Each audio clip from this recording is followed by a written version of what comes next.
Selamat datang di Sinek Metro Data Indonesia. Kembali dengan saya Yonatan Sudarto sebagai Technical Advisor Microsoft. Kali ini ingin menjelaskan bagaimana cara membuat VM di Azure. Membuat VM di Azure ini sama dengan kita tadi di bahasan di awal, yaitu Infrastructure as a Service. Jadi di sini saya akan menjelaskan sedikit halaman Azure yang klasik dengan halaman Azure yang terbaru, lalu juga bagaimana cara membuat VM itu sendiri. Jadi kita langsung saja masuk kepada cara pembuatannya. Nah, ini adalah halaman daripada Windows Azure yang klasik. Windows Azure yang klasik ini dapat kita akses dari manage.windowsazure.com. Sedangkan untuk portal yang terbaru adalah portalazure.com.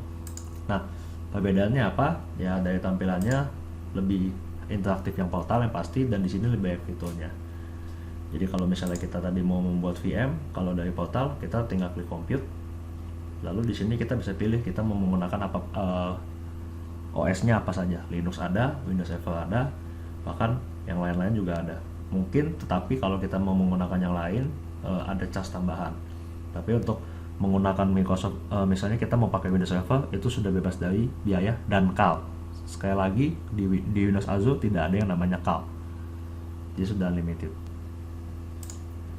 Nah, di sini kita kalau ke status untuk mengecek token kita atau pulsa kita sudah ada berapa. Tadi di penjelasan awal dalam video saya yang sebelumnya ada yang namanya satu token, atau kita disebut dengan token. Jadi tokennya itu bisa 1, 2, 3 sampai 100, 1000. Kita bisa isi sekuat dan semampunya kita. Nah, di sini kita bisa kelihatan masih hijau. Nanti kalau misalnya waktunya udah mau habis, mungkin tinggal 1 atau 2 hari, warnanya akan kuning. Kalau misalnya pulsanya sudah mendekati habis, itu nanti akan merah dan kita akan di email. Nah, untuk itu sekarang saya akan mencoba membuat satu VM. Kita tadi klik new, compute, virtual machine, dan form gallery. Di sini kita akan mendapatkan berbagai macam sistem operasi. Di sini saya akan mencontohkan sistem operasi terbaru saja, Windows Server 2016. Ini kalau kita ada 2012, kita pakai yang 2016. Dan di sini kita bisa memakai banyak macam. Jadi kalau misalnya Bapak lihat ya, ada Windows Server, kita bisa bangun SharePoint langsung, kita bisa bangun SQL Server juga.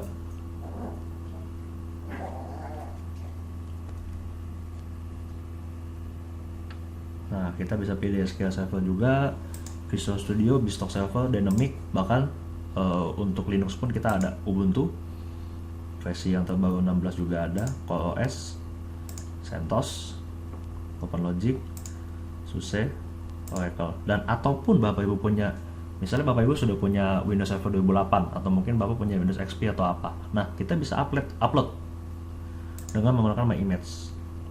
Nah, kita upload dulu. Nah, untuk di sini memudahkan, kita akan ambil contoh tadi Windows Server ya. Sebenarnya Windows biasa pun juga ada loh di sini. Mana ya? Saya akan tunjukkan ke Bapak Ibu.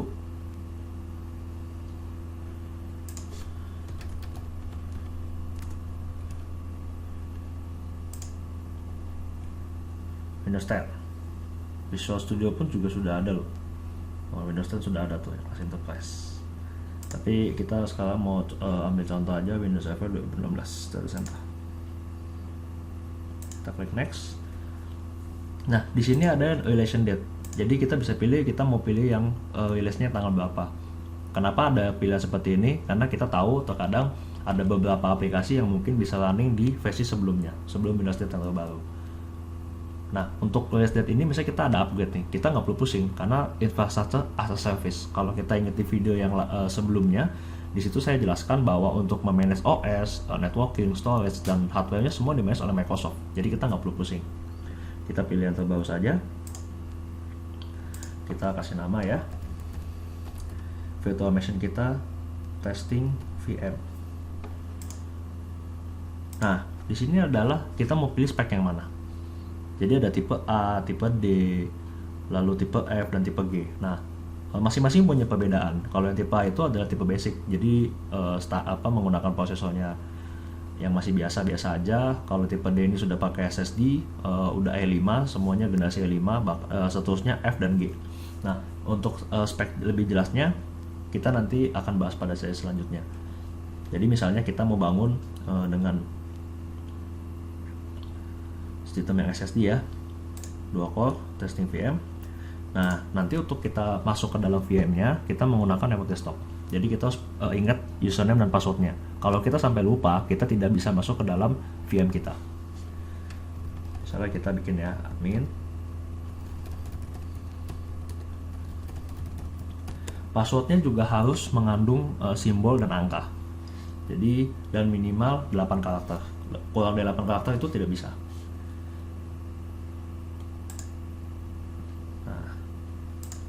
Kalau kita mau bikin cloud service baru, kita tinggal bikin new cloud saja. Lalu virtual network kita samakan di Southeast Asia. Kita klik next.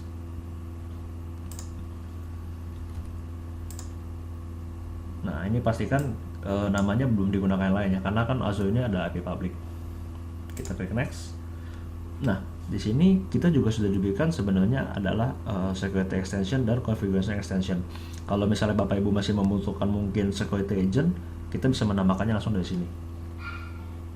Nah, kalau sudah selesai semua konfigurasinya, kita tinggal klik yang centang ini.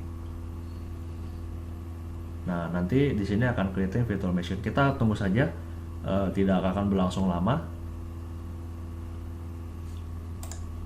Nah, di sini statusnya sudah starting ya. Jadi kita tinggal klik di sini, lalu kita klik connect. Maka ketika klik connect, nah di sini akan muncul remote desktop connection.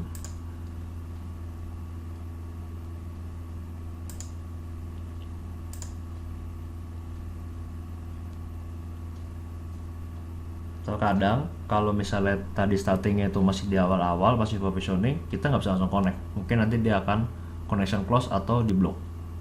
Pastikan ketika kita mau menggunakan remote desktop ini, nah seperti contoh saya ini, cannot connect remote desktop untuk akses ini not enabled. Jadi kita perlu lihat juga remote access to server is not enabled, the remote computer is turned off, dan the remote computer is not available on the network.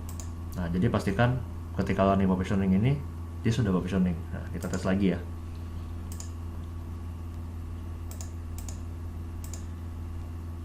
Nah, ketika tadi sudah masuk statusnya provisioning, maka kita bisa connect. Kita masukin tadi username dan passwordnya.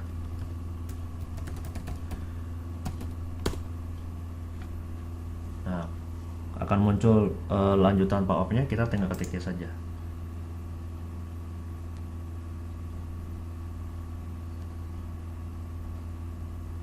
Dan gocap, sudah jadi. Ini adalah Windows Server 2016 Bapak Ibu, sudah terinstall dengan spek tadi yang tipe D2V2,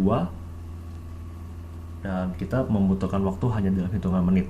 Jadi Bapak Ibu bisa bayangkan, kalau kita misalnya mau bangun sebuah infra, harus siapin dulu servernya, siapin networknya, siapin orangnya buat nginstal, lalu listriknya, lalu juga UPS dan segala macam. Dengan ini kita sudah membuatnya dengan cepat.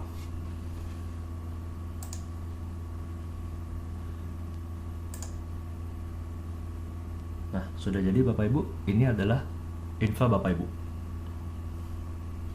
dengan OS Windows terbaru, Windows Server 2016 Data Center.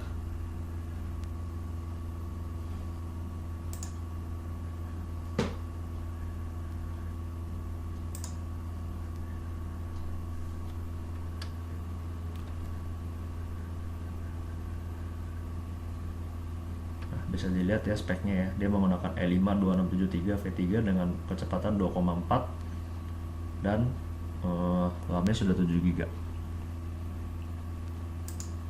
Nah, nanti masuknya sama aja seperti Windows Server yang lain, nanti ada Server Manager dan dashboardnya.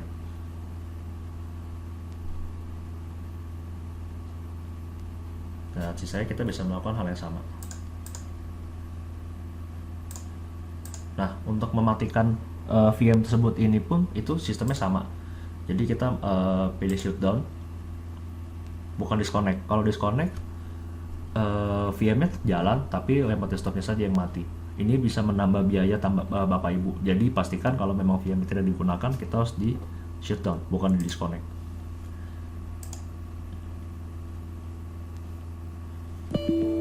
Nah, your remote desktop services session has ended. Nah, untuk lebih dipastikannya shutdown, kita pastikan juga di sini kita shutdown.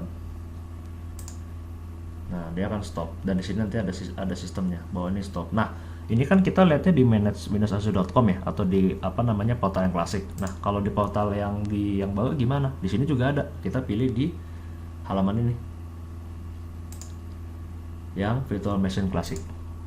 Nah, di virtual machine classic tadi kita bikin nama testing VM. Nah, testing VM ada kan ya Bapak Ibu ya? Nah, di sini kita juga bisa connect sama kok dengan di virtual machine yang di classic. Nah, di sini nanti akan kelihatan presentasinya, kita pakai berapa, activity lognya bisa kita kelihatan, dan kita juga bisa menyeting availability setnya. Jadi kalau misalnya ini yang disebut dengan kemudahan Bapak Ibu untuk menggunakan Azure. Jadi cukup simpel kan Bapak Ibu ya, dan di sini tadi seperti yang saya jelaskan pada video sebelumnya, itu tidak ada yang namanya hidden cost. Kenapa? Karena kita bisa melihat semuanya kebutuhan dan bagaimana perjalanan daripada VM yang kita gunakan. Nah, CPU percentage-nya nggak ada ya, karena tadi kita pakai cuma bentar, dan ini stop. Sama ya, di sini juga stop. Nah, deallocated. Nah, untuk membuang VM kita cukup delete saja, karena kita tidak akan menggunakan yang lagi. Jadi sebegitu mudahnya kita membangun IaaS atau Infrastructure as a Services dengan menggunakan Azure.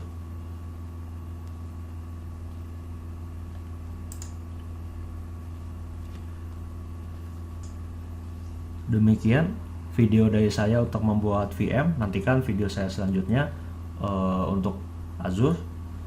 Jika ada pertanyaan lebih lanjut bisa email ke saya di yonathan.sunoto@metrodata.co.id.